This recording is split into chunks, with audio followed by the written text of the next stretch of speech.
Good evening, everybody. Thank you for tuning in tonight to Hamster Church, which is a monthly conversation with someone from the Bellingham area. Typically, occasionally it's outside of Bellingham, but Bellingham folks are affectionately known as hamsters. Therefore, we have Hamster Church because it is church to get to know our neighbors, find out who they are and what they're doing. And we do want to acknowledge that we are on the traditional territory of the Coast Salish people here in Bellingham, specifically the Lummi and the Nooksek and the Semiahmoo peoples, very closely bounded by the Samish and the Swinomish peoples as well. And we are so grateful for their stewardship of this land since time immemorial. And tonight we have our special guest, Stephanie. And Stephanie is the co-owner of the Black Drop Coffee House here in Bellingham, which is very often ranked, if not always ranked, as the #1 coffee shop in Bellingham. So we are super excited to have Stephanie with us tonight. And that coffee shop has, in my opinion, the most unique menu of any cafe in Bellingham, and is also doing some of the best work in this town. And so we have a chance to hear from Steph tonight. Also joining us is Emma, who is, along with me, another fellow pastor of Echoes. And Echoes is a Lutheran kind of faith community. We call ourselves a church, but we're not kind of like a church as people usually understand churches to be. We have a lot of different ways to enter into this faith community, and Hamster Church is one of those ways. And you can find us through our website, which is that. We'll throw that up periodically. But tonight, it's Hamster Church with Stephanie. So Stephanie, thank you so much for joining us tonight. And for those who are watching, participating online, feel free to write comments and questions in your chat box on both YouTube and on Facebook, and we would be happy to engage with those. So, but first of all, we always like to kind of start this off with a common question, which is, what is the most interesting thing that you have done, or the most meaningful thing that you've experienced in the most recent past? And it can be in Bellingham, or it can be outside of that too. So I'm not quite sure how recent it is, but the thing that has made the most impact on me, I actually have a really hard time with public speaking. And so I avoid public speaking when at all possible. But I don't know if you remember kind of everything around the Steubenville rape trial.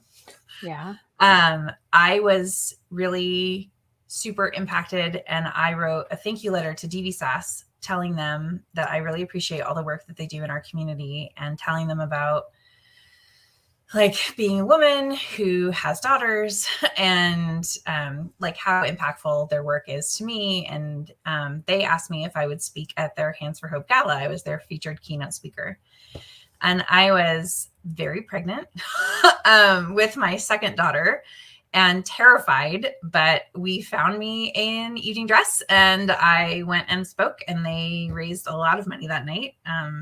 And I had people from the community coming up to tell me thank you for sharing my story, and telling them how DVSAS had saved my life personally in my 20s, and how impactful they were to me. And it just really meant a lot to me to be able to partner with an organization that has had such personal meaning for me. So, wow. And the Black Drop now has a very solid relationship with DVSAS, and DVSAS being domestic violence services. Domestic violence and sexual assault services. Sexual assault services, yes. So thank you. Just wanted to throw that out there. Yeah, they're actually our landlords in our current space, and we could not be happier about that. They're wonderful. Yeah, and let's talk about that, because that is really cool. First, though, how did you end up in Bellingham? Are you from here? I'm not from here. I actually grew up kind of all over the place because my dad was a Methodist minister, and so we moved a lot. But I spent a good portion of my time in Port Orchard. And then from Port Orchard, I kind of did young adult things and moved, to Seattle and moved to Federal Way and moved to Linwood and just kind of moved all around. But I was in a relationship with somebody from the time that I was 16 to the time that I was 23. And we broke up 6 weeks before our wedding when I was 23. And I needed a place to live. And my best friend lived in Bellingham. And I loved visiting her. And so I came up to visit and I found in one weekend an apartment, a job, and a roommate. And so I was like, okay, well, this is meant to be. So I moved here when I was 23 and I have lived here since then. And I'm 43 this year, so 20 years. Even 20 years ago, I think it'd be hard to accomplish all of that in 1 week. I was very motivated. I was living in my car, basically. I mean, like I was kind of staying at home and sort of staying with friends, but I was like living in my car because my fiance had taken my apartment. So like, stuff that happens to you in your 20s. Oh my gosh. That's traumatic though. Holy cow.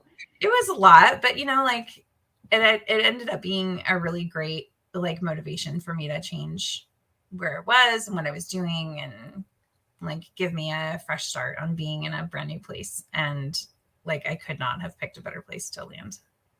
Yes. And I can definitely say that this town is really glad that you landed here. For sure. Okay, so you ended up in Bellingham because of a broken engagement, not having a place to live, and having a connection here in town. That's awesome. That's great. And I kind of get the fact that sometimes traumatic events like that just force you out, and you've got to do whatever you can do to make sure life still happens and keeps going. So yes. Yeah. That's when you don't have any other option. So cool. All right. Well, okay. So you are the co-owner of the Black Drop. Mm-hmm. What is your history with the Black Drop? I know you probably didn't start working there right away. Like when did you start, So let's see. I was hired at the Black Drop in 2003. So, it was 2003. And I was friends with the previous owners, Terry and Alex. I'd actually met them through LiveJournal. It was how I met most of my first friends in Bellingham is before I moved to Bellingham. Like when I was still trying to figure out where I was going, I was very involved in LiveJournal. And I found out that Bellingham had a LiveJournal community that was really active. And for those of you who don't know what LiveJournal is, it was in the 2000s. It was a blog site that you had to do things like you had to like enter in everything in like HTML. Like there wasn't like draw and click or whatever. You like had to, if you wanted to put in pictures, like you had to like know how to tag them in there and everything. So there were several of us who used LiveJournal as a way to like interact with our community and with other people in our community and meet people online. And so that's how I met Terry and Alex. And they said that they were opening up a coffee shop. And so I baked some pumpkin bread and came down and dropped it off at their location at 300 West Champion, where they were wiping walls and painting tables. And I started hanging out. And I was not their first employee. I did not apply for a job with them at first because they were my friends and I was afraid to. So I was working at another cafe. And I finally was like, hey, I really think I could be beneficial to you guys. And we had an interview. And we had an interview where I was not my serious interview self. Like I'm really good at interviews. And I was not at all because I was totally like, these are my friends. And then afterwards I was like, maybe I wasn't as professional as I should have been, but they gave me the job anyway, luckily. And then I worked for them until 2009 when I bought the shop with two former partners that were also coworkers at the time. So you bought it in 2009 with two others. So it was owned between three of you. Yes. And you are now co-owners with someone else. My husband, John. Yeah. So there's been a lot of a lot of morphing and a lot of change for the Black Drop. Has that been Has it been easy? Like, have those transitions been pretty straightforward? It's like, okay, this is where the business is going to go now. No. No. Okay. Every time it's like reinventing ourselves, like figuring out, okay, well, what are we going to do now? Like, where's our purpose now? How are we going to get back to our mission statement now? And how are we going to move forward? We had, at the beginning, I would say probably when my first two partners like went on to do the things that they wanted to do in Bellingham, I would say we didn't really have a set mission statement. Like other than being a safe space for queer people, which we have always kind of wanted to be, we didn't really have anything that was our driving force. We didn't have a driving like agenda. And so it was really nice to kind of refine that as time went on, and I owned it longer, and I knew what I wanted to do and what I wanted to be in the community, and not really how to affect that, but like, that's when I started by trial and error. Like, okay, well, what about if I do this? So yeah, there has been a lot of change. And every time that we change ownership, there is, like, it's like a little mourning, you know, like we had for a while, I had a partner named Scott Casey, who, was a poet and like really involved in the community. And so it was a shift of customers when people no longer saw Scott behind the counter. And like, there've been periods where we've been behind the counter more. And so it kind of like morphs for whoever is here most, like they sort of become the face of the shop. And that's been a lot of change as well. Yes. A lot of what has happened with your mission statement? Like, has it been able to become more focused? Yeah, we really refined it down. You know, to be honest, I don't have it memorized. It's on our website. It's basically like passion, intensity, community. Like we are passionate about what we do. We are intense about quality, and community is like the foremost passion that we have besides coffee. So we really like, it's kind of pulling everything back into an idea of what community means for us. Okay.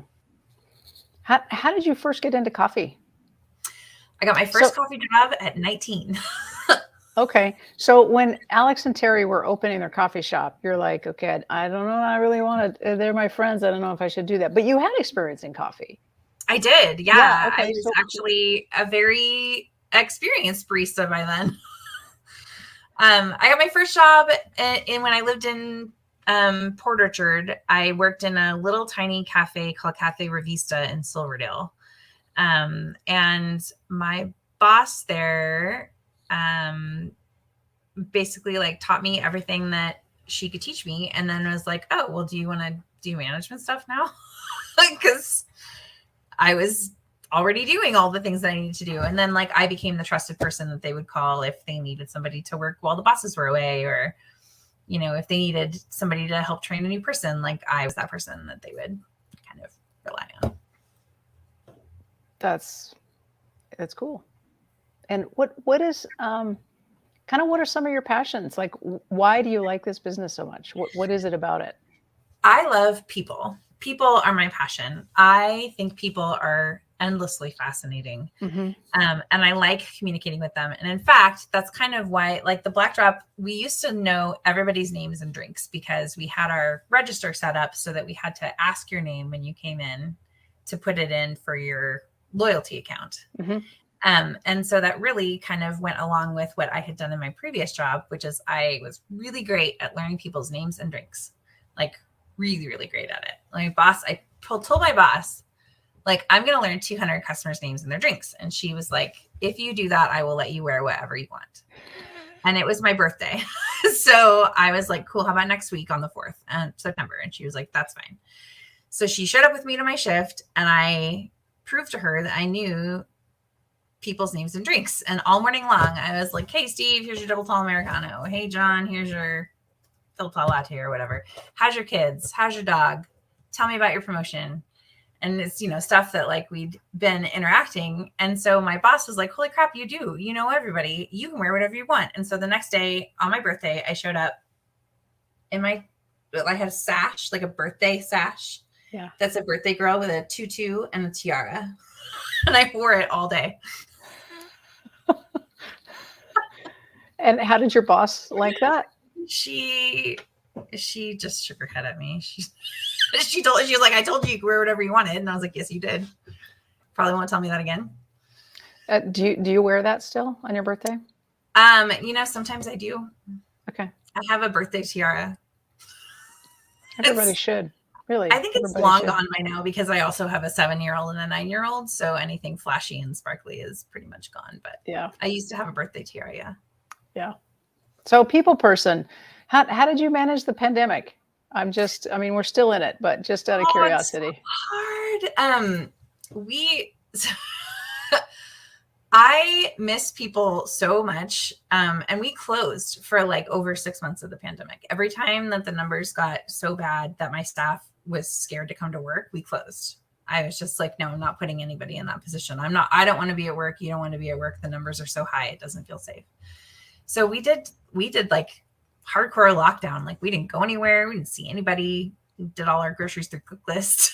It was really hard. We did a lot of like Zoom like hangouts with friends, and a couple times we got meal boxes with our best friends, and then we'd like put our phones up and we'd make meals, like the same meal together, and see who could like make it faster. Nice. But yeah, it was just really sad and hard, and I cried a lot when I was able to see my staff again in person. Oh, like a lot. I really, really missed them. So yeah, it was hard. But the nice thing about pandemic, I didn't tell you this when we talked before. My husband and I are like super board game enthusiasts. Like we have like 300 plus board games at our house. Well, just great. Let's talk about that. And it's really interesting that you ended up in Rook and Rogue space too, then, if that's the case. So, but go ahead. Yes. Yeah. So that's what we did during pandemic, is we played a lot of board games. Cool. And the Black Drop, kind of what are some of you've mentioned that it being a safe space, and I'd love for you to talk about that as you want. What are some of the other distinctives about the Black Drop, right? So there's a lot of coffee shops in Bellingham. Right. What is it about the Black Drop that people love so much, right? You keep being voted as like the best coffee shop in Bellingham in various polls, not just one poll, several polls. Mm-hmm. So what do you think it is about the Black Drop that is so appealing to folks here in Bellingham? And what do you think is distinctive about it? I think that it's a place where everybody feels a little bit of ownership, kind of like Cheers. It's like your neighborhood space. Like you go in, we still know a large portion of our customers' names and drinks. We will greet you with like a little cup of whipped cream for your dog, or and not like when you go through the drive-through, but like people come up and we know their favorite dogs and their names. So we're like, here's a cup of whipped cream for Marcy, or like we have some customers come through with their children, and they've been coming through since they were pregnant with those children. And now those children are talking and walking and eating cups of whipped cream with sprinkles on them that we will give to them at any opportunity. Yeah, I think it's because like we do have quality control, like really strict quality control. We weigh every shot out. We have a really intensive training program and that we won't let people touch the machine until we're confident that they know like what they're doing. We are, like we talked about, being a safe space. Like we're a safe space for people who don't feel that they fit in anywhere else. We're kind of a space that welcomes you, whether you are queer or neurotypical or, neurodivergent, or, if you're cis, if you're trans, if you're like, there is a space for you here. Really making sure that like everybody's particular spaces are being respected and that those intersections are being like honored. Yeah. I think I know some coffee snobs here in Bellingham. I am not a coffee snob. My coffee, I enjoy coffee, but it's usually resembles more liquid coffee ice cream is. Mhm. But I can always find something to drink at the Black Drop because you have such interesting, unusual drinks, and so I find it kind of this dichotomy of the really hardcore coffee people like the Black Drop, and you can be someone like me who hardcore coffee people look at it with disdain, and I can find something I like there because it's super sweet and it's unusual and it's just like, oh, that's fun. I'll get that drink because it has like 5 different sweet ingredients in it. Um, so it's an interesting ability to appeal to, I think, a lot of different people. Mhm. Yeah. Yeah, and we keep drinks on the menu that are like for hardcore coffee drinkers. We also still do things like Free Doppio Friday. We've been doing it since Alex and Terry owned the drop, and we kept it going. So we've been doing it the entire time we've owned the shop. And it's just 2 shots of espresso for free every Friday.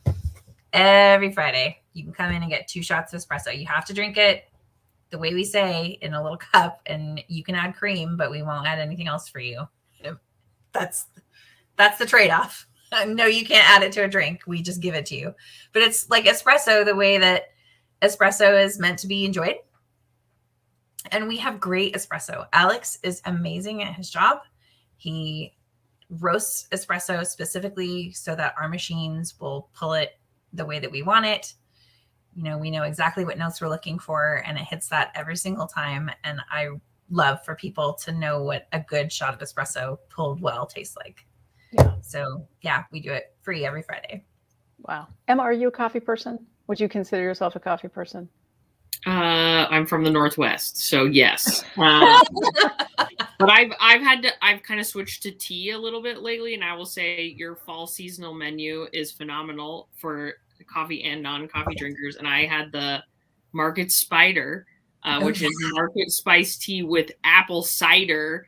And the barista was like, I don't know if we have enough cider, but she's like, I'll make sure to get it. And she like dumped out as much cider as she possibly could for me. And I was like, that is top notch. Like, she was going to make this cider in my cup for me. So I will say also for tea drinkers, it's a great place as well. And my question to you, Stephanie, is how has the physical space of this new location or newer location kind of impacted the community, or kind of how you foster or see community being built there? Does the physical space change how people interact?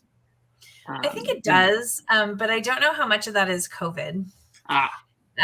One of the things I loved about our old location is that it was so cozy. We only had like 9 tables. And those tables were always full, and they were full from the minute we opened to the minute we closed. But there was no ventilation, and there's no windows that open. So as soon as, it became a deadly airborne disease, we were like, this location is not going to work for us anymore. So we first did just takeout, like just to go only, and didn't let anybody in to the shop. And we did that for like 3 months. And that became apparent that our model doesn't work like that. We're not a drive-through espresso stand. We are a coffee shop. We are a community center. The community needs to be able to enter it. They were not going to be able to in the old space. So then we were like, well, crap, what do we do? And then we moved. And really, like, it's good to see people starting to interact and laugh and, talk to each other in line and stuff, because that was one of my favorite things about seeing the old Black Drop in the old location, is that our clientele is so diverse. We have students, we have artists, we have food service workers, we've got lawyers, we've got doctors, we've got bankers, we've got everybody from all different walks of life that come to interact in this small space. And so we were really hoping as the space opened up that those interactions would open up. But what we are seeing from COVID, I think, is that people are afraid to make those connections and interactions. And so what we're kind of hoping to do, depending on how numbers look for transmission and for like people's boosters and stuff, is that we're really hoping to start doing some open mic nights and starting to host events again, like board game nights and things that we used to do at the old space that really I think would be like great in this space. This space lends itself to an open mic night perfectly. Like just, it's so open and the acoustics are great. And there really is a place that I think we can make it happen. We just have to work around COVID. For now. Yeah. For now. And how did you get in your new space? So I the old space, it's true. I was like, oh, we could meet at the Black Drop, but we probably won't get a table. So it was always kind of that. Now the new space, it's so much more open. There are more tables. There's more tables outside, an opportunity to sit out there. And so it is more spacious. How did you end up in this space? And Terry mentioned on Facebook that you seized an opportunity due to the pandemic, and you did. You really did. Just tell us a little bit about how you ended up here. Well, so the space was open, and it was something that I had dreamed of like always. When this space was Porta Subs and I was an employee at the Black Drop, I would come here on my lunch and get sub sandwiches and just sit here and be like, I can make this place the best coffee shop. I could just make this place the best coffee shop. But I didn't think it was just one of those pie in the sky things, right? Well, then it turned out that it was available when we like desperately needed a new solution. And so we took a huge risk and we applied for a giant loan through the Small Business Association or small business. It's SBA. So the SBA. Which was a big thing because we've never done anything with loans before. The only loan that we've ever had is the loan that we had to purchase the Black Drop in the first place, which I paid off years ago. And we do everything else in cash. So it was a big deal for us to like take this big step. But we did it. And we were hooked up with this fantastic, wonderful man named Jim, who was volunteering to help DV Sauce get somebody in this space. And so Jim was the commercial real estate person that actually, turns out, helped Terry and Alex get into the original Black Drop space. So he's this just really remarkable man, and he like helped us hammer out terms that would make it feasible for us even during pandemic. And yeah, we seized the opportunity and we were like, you know what, we're going to make this work come hell or high water. And you did. And we did. And in the midst of that, you did need a GoFundMe. So we did, because we applied for that loan that didn't show up. It didn't show up it was almost 11 months before we got the original part of the loan. They gave us like a small advanced funding of it, but then we asked to extend that part of our loan, and it took almost 11 months for it to get there. And so we had money coming somehow, sometime, some way, and that's not how you run a business. You can't like run a business based on money coming up. And like sales were not great with doing takeout only, and we had a bunch of work that needed to be done in this space, and we did most of it ourselves, but the walk-in coolers died and we needed to fix them and we didn't have the money to do it. And I was like, is this going to be the end of everything because we can't get this loan, or like, what are we going to do? And so we went down every avenue we could, and it turned out that we had a benefactor who was willing to loan us the money that we needed to be able to get the stuff we needed to move forward. And then all we needed to do was do the GoFundMe to get the immediate cash to fix the last of the problems. So we did the GoFundMe. I was really nervous and scared about it. But my employees actually were the ones that convinced me that it would be a good idea. And in particular, my former employee, Riley, who is just one of my beloved people. And she's a social media marketer and she knows her stuff. She's incredibly smart. And so she's like, I know we can do this and I know we can make it work. And so I'm going to do it for you. And so she did. And then 24 hours later, we were completely funded with $15,000 in 24 hours. in 24 hours. And what did that have any other meaning for you? I mean, like, great, your business can keep going, but what was that like for you to have this $15,000 campaign covered in 24 hours? I cried for a week. I just cried for a week. People sent us the most sweet, loving, supportive messages, and not just to the shop, but like to me and to John and to like our staff. And it was so remarkable. I just felt covered in community love in a way that I have never, ever felt. I felt really uplifted and supported and felt like what we're doing, you know, like makes a difference. And that us being here is a boon to the community. And I felt really like personally just so beyond grateful. Like I don't think there's words to express the kind of gratitude that I feel to my community for helping carry us through that particular portion of our journey here. I cannot thank people enough. Yeah. It is a testament to the importance of the Black Drop here in Bellingham, right? I mean, I don't know how many businesses could do that. You could have a GoFundMe campaign and receive lots of donations, lots of love, and yet in 24 hours, I mean, I know it was just remarkable. It was just remarkable. Yeah. And we have one customer that I can think of. I didn't even talk to you about this before, but we had one customer who was so concerned about our staff when we shut down that we had a conversation and they asked me what our staff was doing. And I was like, well, I'm not sure. I know we're going to get everybody on unemployment and I'm going to call unemployment every day until we make sure that everybody's claims are being paid out.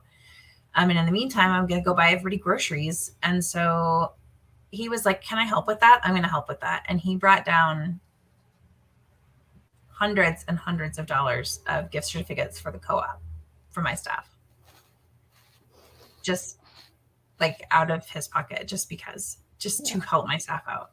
So I just passed those out. We actually, we had 2 more staff members than he bought the gift certificates for. And so we had to take all the gift certificates into the co-op and ask them if they could like amalgamate them and then split them up on more so that the whole staff could get them. I was like, I'm sorry, co-op, I love you. Yeah. But I'm going to be fair and equitable to my whole staff. Yeah, exactly. How have you managed staff with the pandemic? So you did unemployment, made sure everyone was taken care of in that regard. And how have you done this going forward? Have you been able to keep your staff? I was able to keep my staff and then add more staff when we opened in the new location. When we opened in the new location, it takes more people. It's a bigger space. 2 people cannot work. We could have 2 people work comfortably in the other location because it was so small. There's 1 person on the register. There is 1 person on the machine. That is the way that it works. Here, if we have 1 person on a register and 1 person on the machine, it doesn't work.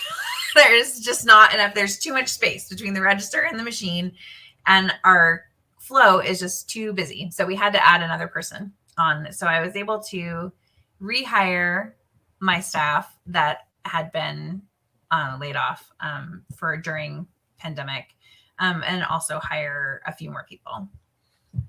That's great. So, yeah, we basically were like, all right, everybody's pay is getting upped.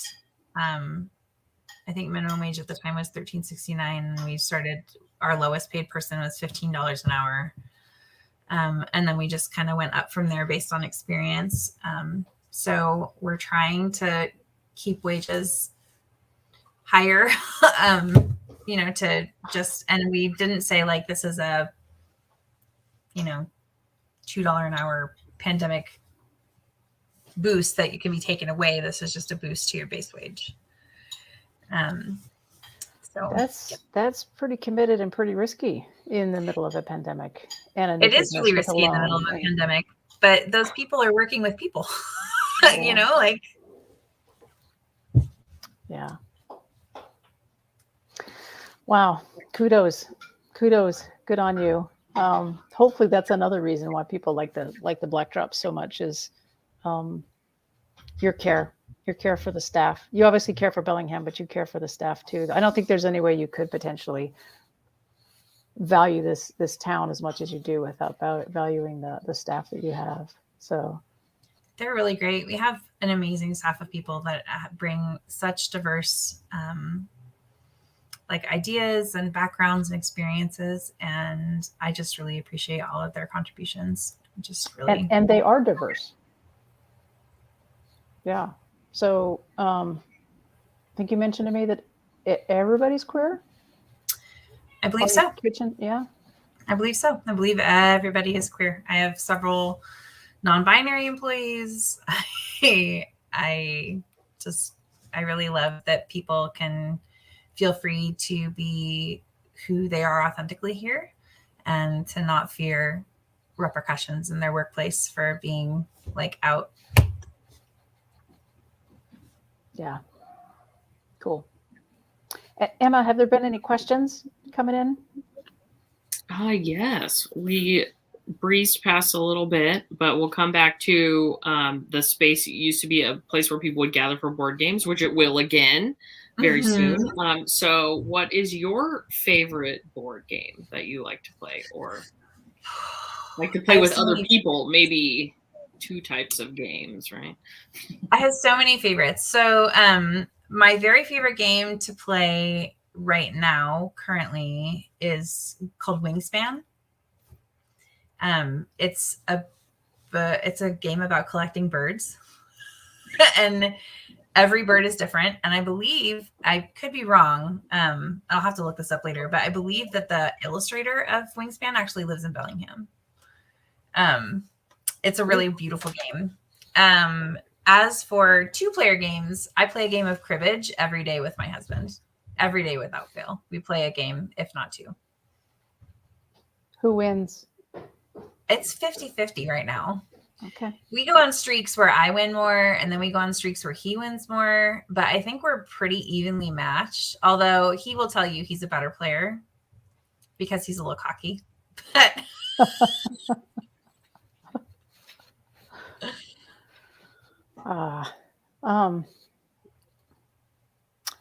okay. And you mentioned wearing your sash on your birthday. We have one person who I know is a regular client at the Black Drop was interested in your birthday if you'd like to share. When is your birthday? It is September 4th. Oh, just recently. Yeah. Okay. What did you do? What did I do? Oh, this year, that was actually, I had a great birthday.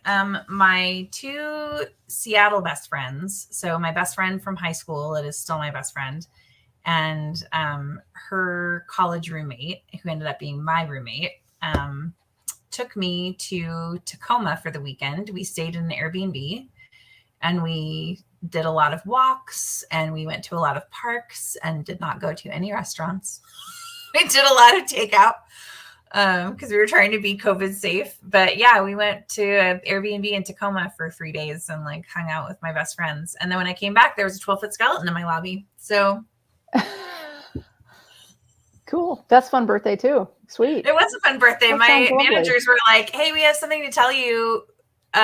We bought a 12-foot skeleton and installed it in the lobby. Happy birthday. Do you love it? I do. I love it. Cool. And I have heard of Wingspan from another friend who thinks it's great as well. So I might have to check It's that a out. delightful game. It's so beautiful. Nice. We hear that you also like to play Settlers of Catan. Yeah. So I actually had friends that stopped with playing this game. I was obsessed with this game. It was the first, like, so we're kind of in this like golden age of board games. It sounds really silly to say that, but like there are so many different cool board games with so many different cool concepts. But Settlers was the first board game that was really like, this is a cool board game that is not Monopoly. And so it's the first one that really got big and got introduced in this kind of like third wave of board games. And I did used to play it a lot. It was my thing to do when I first moved here. We played it every weekend with my roommates. And there is a little known, if you actually read the rules, it does say at the end that you have to hail the ruler of Catan. Like it says, all hail ruler of Catan. And so I used to make people hail me when I would win. I didn't know that rule. I've played that game and I did not know that rule. Yeah, if you read the rules, it's in there. All hail ruler of Catan. So I used to make people hail me as ruler of Catan. And then surprisingly, nobody wanted to play with me anymore because I got too competitive and mean. Oh. So we stopped playing Catan for a real long time. Wow. You know, Bellingham's the first place I ever played Catan. Well, there you go. There's a cult of it here, isn't there? No. The cult of Catan. All hail. Do you see yourself as uber competitive still? I'm a very competitive person. I like to win. I like to be the best at stuff, and I don't like losing. I still will like swear at my husband when he wins at cribbage. I'm so not nice. He's like, "Are you serious? We're just playing a game. This is a friendly game. It's every morning with our coffee and cribbage, or in the evening with like our beer at cribbage." You know, he's like, "Are you really? Like really again?" So inquiring minds would like to know, how did you and John get together? Oh my gosh, it's the terrible story that I never want to tell anybody. We were introduced through an ex-boyfriend of mine who was a total jerk. He was friends with that jerk.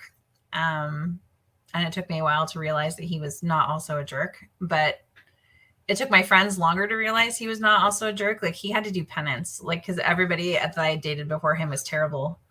So when he turned out to not be terrible, everybody was like, "What's wrong with him? There has to be something wrong with him. You always pick something with somebody wrong."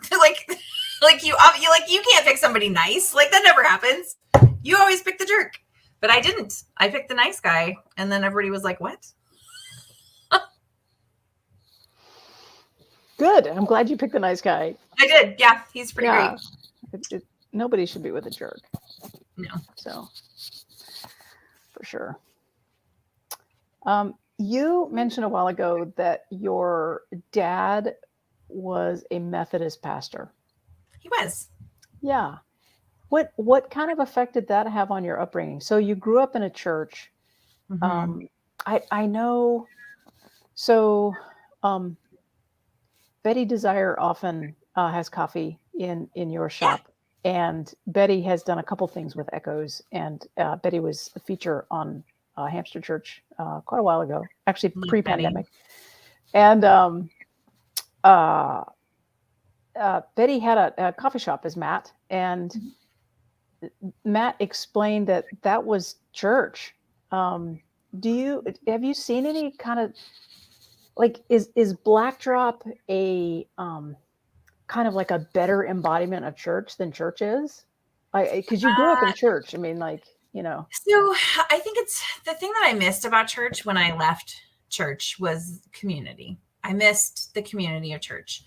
I met so many lovely people growing up in Methodist church. So people that I don't agree with now, or that like we don't see eye to eye on, you know, religion or, you know, like basically on what faith means. But that we can have conversations about everything else because they're just like lovely, open-hearted, wonderful people.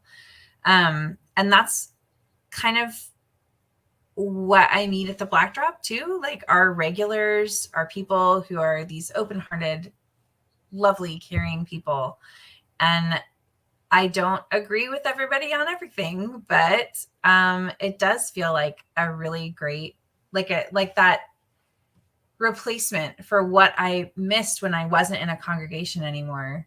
Was I missed like the community that would come together and be like, "Oh, hey, you needed somebody to pick up your kids today at 4. I got you."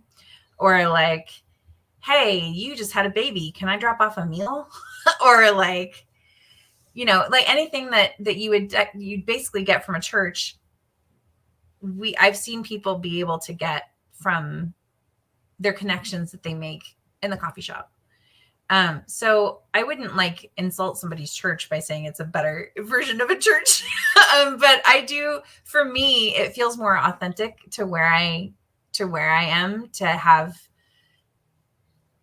my like sense of community be sort of intermingled with my spirituality as a humanist and as an atheist, and like really like looking for the good in mankind, in as we all kind of interrelate in this small area.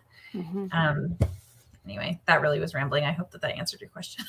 No, sure, that's great. But what I'm captured by at the very end here is this call, almost a calling out of good in one another. Like the best of community can happen in a coffee shop. The best of community can happen in a church too. And just because community happens in a church doesn't mean that church has the corner on what good community is, right? And so, no, I don't think it does. And in fact, like, I mean, I feel really strongly about like really negative connotations that have to do with organized religion. And it's really hard for me having those conflicting feelings with the background that I had growing up, because I think I got a lot of great things out of the church. But the idea that I was always fed in every church that I went to was that we're good people because we love God, not that we're good people because being a good person is your job on this planet, is to be a good person to other people. Yeah. And like, I felt like growing up in a church and growing up around a lot of people, I definitely wouldn't say that this is everybody that I interacted with, but the feeling in general that I got from many people was that they felt like by calling themselves Christian, they were a good person by proxy. Right. Instead of doing good works. Because if that is the basis of your faith, is to be like Christ, then being Christ-like should be your goal. Yeah. So it was just the hypocrisy of seeing so many people who call themselves Christian, but then don't behave in a manner that I think Christ would be accepting of. Yeah. It was really hard for me. And that's why the church and I like don't drive anymore. But I love seeing that basic goodness and humanity coming out in like really secular ways. Like, it's just, yeah. It's when you get groups of people who all believe in something, in like something bigger than themselves, it doesn't have to be church. It doesn't have to be a faith. Like, I feel like with some of my staff members and some of my friends who don't work here, that like we do have a community where we do have each other's backs, and we do drop off meals at night or drop off blizzards for all of your kids because they're sad, or, like pick up a prescription for somebody at the pharmacy when they need it because they can't get there, or just the things that you do to be in service to people in your community. Like those connections are made in places like this. Yeah. Thank you. Thank you for those profound words. Actually, I did find that very profound. And the challenge with, and thank you for doing this conversation with a church. So, no problem. That irony is not lost on me. The association as being a good person because I go to church is so real. I mean, it's so much out there. Instead of realizing that people are good just innately, as a human being, we have goodness in us. I have pretty big problem with the whole original sin type stuff, that we're steeped in original sin. I think that just does so much weird stuff to people. but Well, then it's so damaging to hear like from the beginning, you I know? know, yeah, and you Like can't from do the beginning, you're screwed. Sorry. yeah. And to instead to And it view doesn't that, even actually say that, right? no, The no, worst part, it's not even in there. No. the fact that humans are good and we can live out of that goodness, and that a community place like the Black Drop can encourage the best of that in people, is a gift. It's a gift to Bellingham. So I hope we can do that as a church as well. But the fact that it's happening at Black Drop, I think people can see it and people know it. So thank you. And Alex has written a few things. You've mentioned Alex tonight, and Alex has written a few things in the comments. One of them was that Matt's shop, Betty Desire, Matt's shop was where the Mount Bakery is now, which is pretty dang cool. The proximity is uncanny to the old location. And Alex wanted you to let everyone know what your favorite drink is. Currently, I have a favorite drink on the fall menu, and it's the Good and Golden. It's a white chocolate turmeric mocha. It's really good, and it's delicious when you're looking for something spicy that is not pumpkin spice, because I am a huge fan of pumpkin spice. I love pumpkin spice and pretty much everything because I'm like the most basic fall person ever. But I really love this like white chocolate turmeric thing. It's my favorite. Okay. All right. Emma, you mentioned something on the fall menu. What did you have? Market Spider. That's Market The Spice Market Tea and Cider. Yeah. Delicious. They have a few Yeah, we drinks have with a- cider in them, which all sounded very excellent. So Yeah. how do you develop your menu, both your fall menu and if you change anything on your menu? How do the staff have input? Is there a Oh yeah, content? it's mostly the staff. It's actually mostly the staff's ideas. Awesome. We basically say like, hey, we need a new menu. These are some ideas that we are thinking of. What do you want? What do you like? What are you drinking right now? What are you eating? Like, what would you want to pay for at a shop? Like, what would you go in and spend money on purpose? And then we got some crazy ideas. And some of them we are like, yeah, I can't do that. That's too time intensive. Or that's not going to work. But then some of them we are like, you know what? Why not? And so like my favorite on the new menu, currently on the fall menu, is the Bone Rattler. And I believe, I'm trying to remember which of my employees' idea it was. I think it might have been Taylor's idea. But it's like 2 shots and some brown sugar and a little bit of vanilla and oat milk. And then you put it over ice and you shake it really hard in a shaker so it froths, and then pour it over ice. So it's this like frothy, espresso-y, sweet, delicious drink. And it's not something we would have put on the menu, I think, in our old location because it is time consuming. It's kind of like it's a time consuming drink, but it's worth it. And it's so delicious. And I'm really glad that we like let our staff have that. Cool. Thank you. Y'all have introduced food too. Like where's the food brilliance come from? That was me. I don't know if I'd go so far as to say brilliance, but it's delicious. I do have sad news. We're actually axing most of our afternoon food program. Yeah, we've been pushing it, but we really need to like focus on the bakery right now and focus on the things that are actually working for us. And the food is not I just don't think we got the word out enough. And like, it's not performing the way that we need it to for how much of a time consuming effort it is. But we are going to be like stepping up our bakery game, which is awesome because our bakery stuff is like off the hook right now. And we're going to be hopefully we're going to be looking for opening ourselves up for the possibility of like wholesale accounts and things. Oh, cool. Great. Yeah. That's the hard thing about a business. You can have something you really love, and if it doesn't work, we've been doing charcuterie, like vegan charcuterie plates. We've actually been doing a lot of vegan food because I was vegan for like off and on for like a couple of years. I never was able to give up cheese or really bacon, if we're honest. So like I was a bad vegan. But I like a challenge of cooking things for vegan people. And I have several people in my life who are close to me who are vegan. And so I was like, you know what? I bet I could develop some food for you that does not taste like crap. Like, because buying vegan food is, yeah, it is a tall order. Buying vegan food is hard. Yeah. A lot of it is processed. It's like really processed, and it's not the best. So we were like, you know what we're going to do? We're going to totally make this vegan menu. And we did. We like rocked it. And we had vegan pretzels, and we had spinach drip dip, and we had these wraps that we've been doing, that we'll still keep doing the wraps every day because they are a pretty good seller.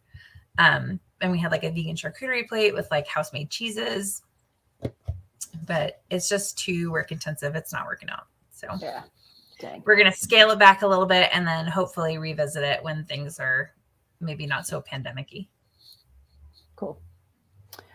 We had a question come in asking if your staff has ever experienced discrimination.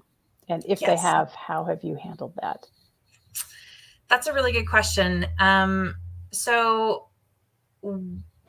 I have 2 staff members currently who are not white, and people speak to them in ways that is horrific to me.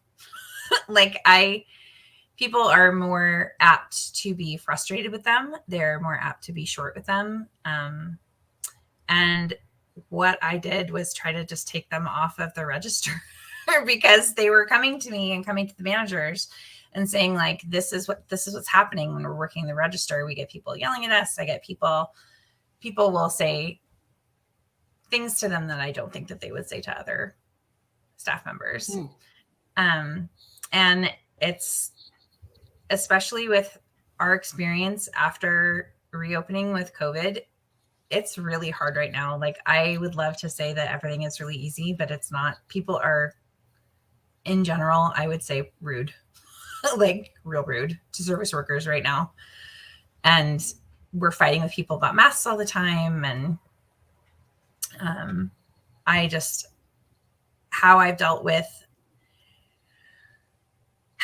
that is not, I don't think has been the best answer. I don't really know how to change systemic racism. I don't know how to deal with it when people are discriminated against, other than say like, you can't talk to somebody that way, and then move them out of an area where they are having to have those interactions. If I'm not there to see it and it's just they're relaying it to me later after their shift, I obviously can't do anything to fix it in the moment. So it's really hard. And it's actually an area where I personally feel like I struggle a lot, because I feel like I can't call people out on the way that they're talking to people unless I'm there 24/7, and I can't be there 24/7. So it kind of falls on my managers and on my staff members to kind of police those interactions. And my managers do a great job of it. But like I said, I can't be there all the time. So yeah.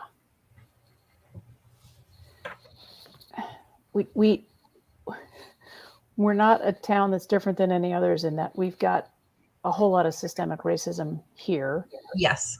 And COVID has just created more pressures to make people worse. Yeah.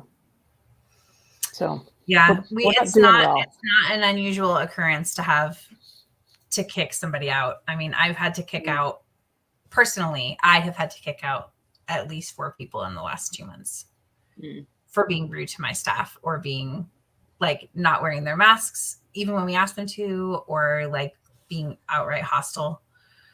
And that's just me personally. That's not my staff who's here 40 hours a week. So I know that my managers have had to kick people out, and it's just really hard. Dealing with hard work right now is really, really hard. People like, I think pandemic like broke a large swath of the population, and like we just don't know how to interact like humans anymore. So when you asked that question earlier about like, what am I seeing in the new shop in the community? And that was actually kind of sadly what came to my mind, is that we don't see a lot of people interacting in a positive way in community in the way that we used to. The interactions that we're seeing where people are interacting are like negative. They're like, people are unkind to each other, or like crappy about a table, or like, you know, like just, and that, to be honest, is more of what we're seeing than the people like, hey, let me get a drink for the next person in line, which used to happen all the time at the old shop, or, you know, things like that. Well, we need more people with good energy visiting the shop on a regular basis then. Yeah. Come in. Yeah. If you're a nice person, please come in. Be nice. Yeah. We have this sad little sign that one of my staff members made and laminated that just says, be nice to us. Like on the front flexi. I came in and saw that and I was like, what happened? And they're like, it's just day in and day out, like every day. Wow. That's hard. Yeah. I want folks to know, because this was amazing to me, that not only does your shop benefit community, it benefits your staff. Even as your staff have to take abuse, they are still giving back. That your business actually benefits DVSAS as well. We do. Our rent goes straight to DVSAS. Yeah. So I just think this is the most, DVSAS actually are the landlords. Yeah. So rent that the Black Drop pays is directly going to DVSAS, which I love. I think that's amazing. I love it too. Echoes doesn't own a building. We've had rental situations, and we have enjoyed being able to have situations where our rent has gone to a nonprofit. And I'm like, great. I really like that we can keep supporting the causes that are benefiting the larger community. So yeah. So anyway, thanks for being in that space. Yeah. We love it here.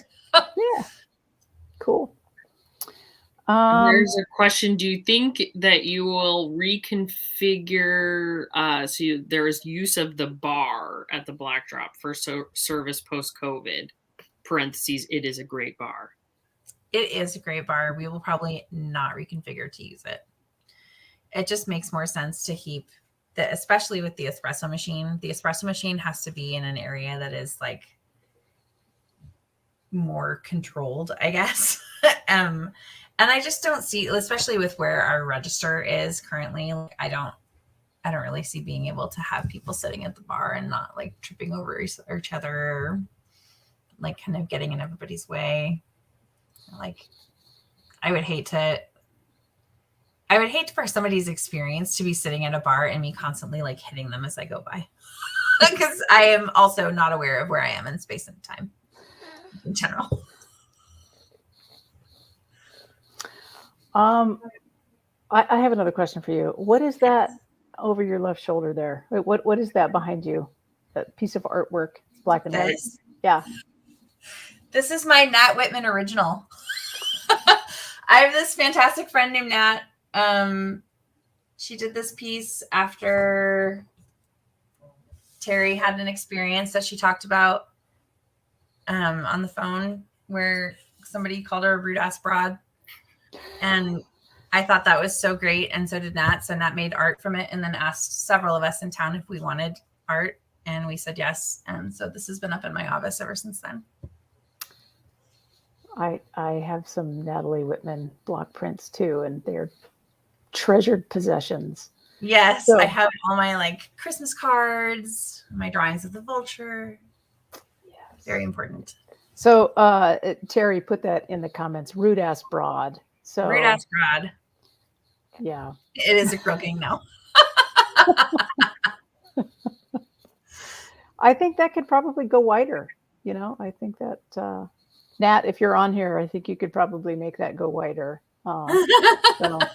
Yeah, those are our type of people. You don't have enough to do, Nat. We're giving you some work. Emma, do you have any other questions? What are you going to be for Halloween?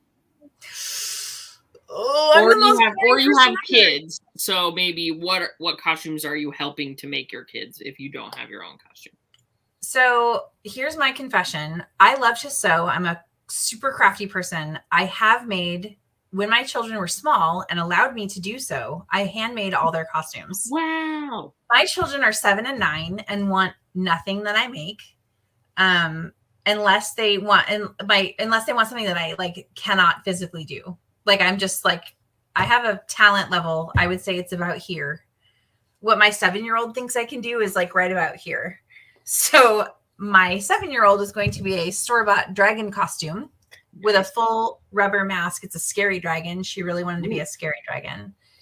And my 9-year-old she got a Gryffindor costume from Harry Potter. So we're finishing up the end of the 5th book now. We're reading it together. So, and using it to spur conversations about, in general, why we would like to read other books. I was really bummed when they were like, we want to read Harry Potter. I was like, can we read anything else? But I'm not going to tell my children I'm not going to read them a book. So you just got to get through Harry Potter, then everything else. Well, we're actually using it to have really interesting conversations about how it doesn't like reflect our life. I was like, there's no gay people in Harry Potter. Do you know gay people? And my friends are, my daughters are like, all of our friends are gay. I was like, yeah. Are they in Harry Potter? No, there's no gay people in Harry Potter. So we're just, using that to like springboard the conversation about why we think J.K. Rowling is terrible. And yeah, they're like, next we will review J.K. Rowling's tweets. No, just kidding. Yes, right. Yeah. This is your homework, 9-year-old. Twitter. She would write better Twitter posts, I'm certain, than your daughter. My 9-year-old's a firecracker, so I have no doubt. Then what was your most favorite Halloween costume you ever did for yourself? For myself. In your life. Oh my God. In my life. Okay, my very favorite Halloween costume that I've ever made in my life was for my daughter when she was 3. She wanted to be a pink robot from outer space. And I was like, cool. I don't know how to do that, but I'm going to figure it out. And I adulted the heck out of that costume. It was so good. I got like pink lame and made like pink lame pants for her and made her a pink lame shirt and I made her the shiny silver helmet. And then I learned how to thread conductive thread and sewed LEDs into the front of this placket. So it was light up and I like hid the battery casing in it. So she had this like light up flashing robot costume. Whoa. That sounds It was so epic. cool. Wow. It was so cool. It was really epic. And it was the same year I was, so she wanted to be a pink robot from outer space. And so I was Yoshimi. Yeah, I was just going to ask. Yes. I wore a yellow dress. Perfect. And was Yoshimi from Yoshimi Battle of the Pink Robots. And it actually turns out to be the same year that my friend Django was a giant pink robot on stilts that he just like hung out on the corner, like in his giant pink robot costume. And Beatrice was like, is that another pink robot? I was like, yes, it is. She's like, is that my friend Django? Like, I think it is. Yeah. So she like told people for like 4 years about the time that both she and Django were like, it's not like he planned costumes with us or anything, but like that she was also a pink robot and that she ran into another pink robot on the street. That's pretty special. It is. It was pretty good. It is. They're like my favorite pictures of Halloween ever. Have your kids ever wanted to be like a cat or anything? Yeah. Okay. Yeah. All right. He was a cat 1 year. Beatrice was her first year. She was an owl because she was super loud. We called her the screech owl. So I was a tree and she was an owl. So nice. I'm trying to think if we've had any really good ones. Edie was a rain cloud her first Halloween. Nice. Because she was the saddest baby. She was like a super sad baby. So we made her a rain cloud. Oh my gosh, that's hilarious. I think your creativity is up here, not down here. Yeah, seriously. Yeah, but my execution of said ideas does not really, like my creativity. I can give you ideas until the cows come home, but until I got to figure out how to make those ideas, I'm not great with the execution. We do not have enough time to talk about everything I wanted to talk about. So I wanted to talk about like your hopes in your future for the Black Drop and this difficulty between being a business and not being a fan of capitalism and yet having a business. And yeah. I mean, so many things. So many things. So many things. Is there anything you want to leave us with? Anything you want to make sure that we touch on before we wrap up tonight? You did talk a little bit about the capitalism thing, and that was something that is like that is a little hard for me, just as being a person who like hates our capitalist system. And then I'm also a capitalist inside capitalist system. So I just think that's an interesting dichotomy about me that a lot of people don't know, that I just really think capitalism is a system that like sucks the good out of everything. But I also am owning a business and trying to make it like, that's why we donate to the community. And that's why we work to be a force of good in the community and work to be, you know, fair to our staff. And who have you donated to? Let's see, the DVSAS, Northwest Youth Services, Whatcom Peace and Justice Center, so many places. I'm just trying to, those are just the ones that we've done like just recently. In the past, we also have done fundraisers for the Humane Society and for, there was like Lydia Place and for, I mean, we've donated things to almost every nonprofit in Bellingham that you can think of, is that we've supported them in some way by doing donations or donating, like doing a fundraiser for them, or we did our own giving tree for Christmas for like 6 or 7 years, I think. We partnered with a mama's group in the community from Facebook, actually. We did this like amazing, incredible, we were part of this giving tree that grew to like several different locations and, you know, served hundreds of kids, and it's really cool. So cool. Well, Jerry is reminding me that we also donated to the Whatcom Homeless Service Center at the Opportunity Council. We donate to the Opportunity Council frequently. Thank you, Terry. Great. Communal memory. That's the beauty of community. Everyone can remember different pieces. Yes. I'm on the spot. My memory's not great. Indeed. Well, when do you open? What are the hours for the Black Drop? We are open Tuesday through Sunday from 8 a.m. to 7 p.m. We are closed Mondays. Closed Mondays. Okay. Yes. All right. Good to know. And the fall menu is out, and fall menu is out. Yeah, Black Drop is open. You can have your drinks inside. There are wonderful staff there to help you and who you can be nice to. Please. Please. So, Steph, we are so thankful for you and your presence in this community and the presence of your whole staff. And we just want to say bless you, even though that's a really complicated word that is really misconstrued times. But just we want I appreciate it so much. Give a blessing to you and the work that you're doing. And as you continue to figure out how to work through the pandemic and keep your business open, keep people with really good coffee, keep your staff employed. Just bless you in the work that you're doing. And we are grateful for your time with us. And I know I'm going to be stopping by more frequently. Yay. And love to see you. Yes. And the person who first asked if you would be amenable to being featured on our Hamster Church is one of the Echoes people. So we definitely have Echoes folks who the Black Drop is their favorite place. And so I so appreciate that. Reason. So we're going to close up for tonight. Just want to let folks know that Echoes does meet most Monday nights at 6:30. You can find out what we do as a weird, funky church. Kind of Black Drop is a bit of a funky coffee shop. We're a bit of a funky church. We have everything from creative church, which Emma leads in unbelievable ways, where there's an intersection of spirituality and art. We've got pub church, which usually happens about once a month at different pubs in the area. And we might actually want to consider having something at the Black Drop at some point. Yeah, just talk to me. We'll figure it out. We host a couple local groups to do meetings like after hours. Do you really? Oh, we do. Nice. One of them is it's a polyamory group that meets here. Okay.